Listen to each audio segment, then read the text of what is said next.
I could give a really hyped up motivational seminar covering just these 5 points and charge thousands of rands. So I'll just give you the formula. Here's a model.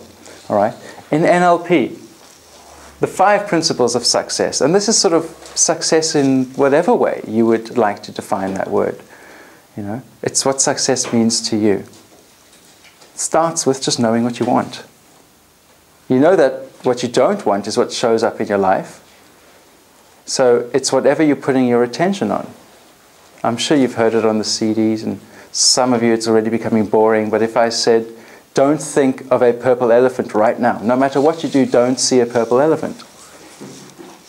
You have to call up the representation of the thing you don't want to experience. Oh, I don't want this headache. Oh, I wish this person would just get out of my life. Oh, this task again today. That's why it's there. Clients come to me and they say, I really don't want to have this problem anymore. And I say, that's why you've got it. Because it's what you're giving your attention to, all right? So first, know what you want. Give your attention to that. Make sure your outcome is well formed in your mind. Take action. You know, it's all good to sit home, do your positive affirmations and visualizations and so on. And it's like the universe is going, here, it's ready for you. You just need to reach out and grab it. But many people don't take action. They don't take that first, most important step in the direction of the achievement of the outcome, so that the outcome can be closer to them. Metaphysically, it's more as if when we take action, it's like the universe now reaches out towards us. And the more we take a step towards it, the more it kind of brings what's important to us closer and closer. Have sensory awareness. Notice all the synchronicities, the people, the opportunities, the things that seem to happen just for you when you know what you want and you're taking steps towards it. Heighten your sensory awareness. Go around in peripheral vision, and I'll be teaching that to you, latest by tomorrow. And when you've got better sensory awareness, you'll be noticing all the stepping stones that present themselves so that you can take the next step towards what you desire, and be flexible. Changing what you're doing until it's getting you the results that you want. Have behavioral flexibility. Do something different. And keep changing what you're doing until you do what works. Richard Branson, when asked what is the key success principle to making lots of money, said one word only: fun. Enjoy yourself. That's the energy that attracts abundance. And when you're having fun, you can be flexible. You can keep changing what you're doing. Operate from a physiology and a psychology of excellence, which in a nutshell just means fake it till you make it. Or act as if. Okay. I don't like fake it till you make it.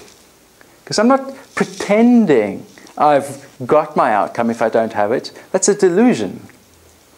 However, I do recognize that when I'm in a resourceful state, I'm more easily able to connect with the inner thoughts and abilities that are useful for me to take the steps towards my outcome.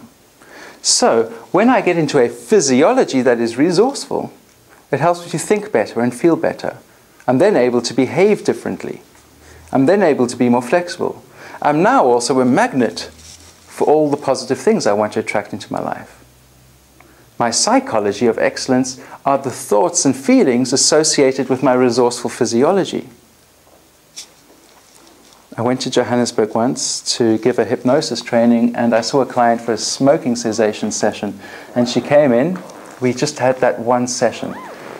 And we were going to do our best to help her to quit smoking forever in that one session. But she came in and she'd had a rough morning. She sat down in front of me, put her head between her hands like this, looking down, and the tears running down her cheeks. And she said, I feel so weak. So I knew that's not a good way for us to start, given that we've got just this one session. So my first decision was, okay, let's get her into a resourceful state so that we can start to work. So I thought, okay, what I'll do is I'll get her to remember a time when she felt the way she wants to feel. I said, how would you prefer to be feeling? Let's focus on the outcome. Oh, I want to feel stronger. I said, okay, can you remember a time when you felt stronger? No, nothing, and the tears are still rolling. And so I said, well, anytime. You can go all the way back to your childhood if you want to. Any time in your life when you felt strong and you were feeling good. Nothing. I'm going, ooh, all right. There's no failure, there's only feedback. Let's try a new approach.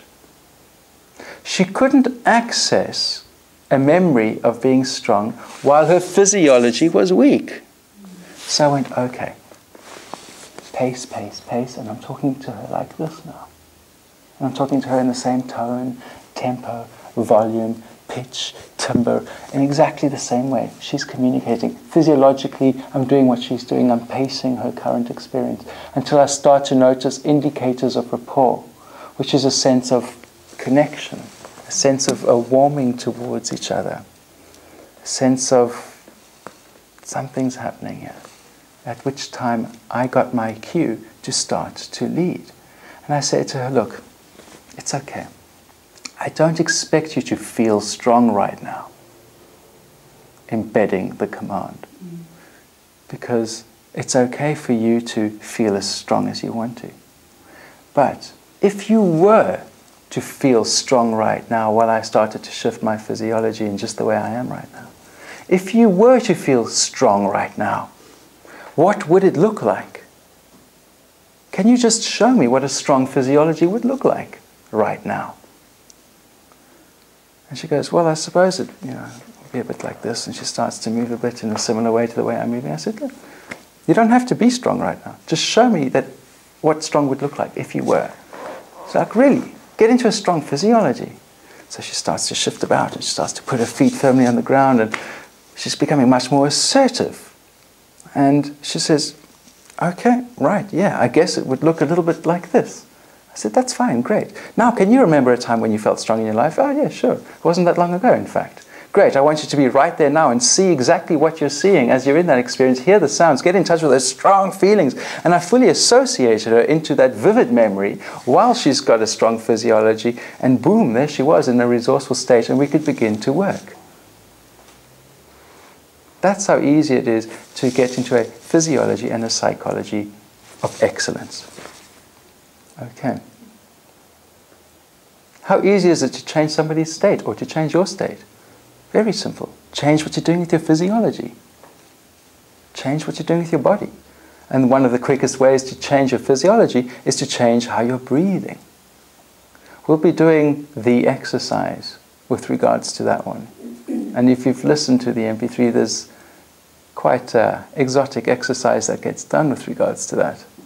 I'm warning you now. We'll be doing that exercise. So bring your dancing shoes. All right.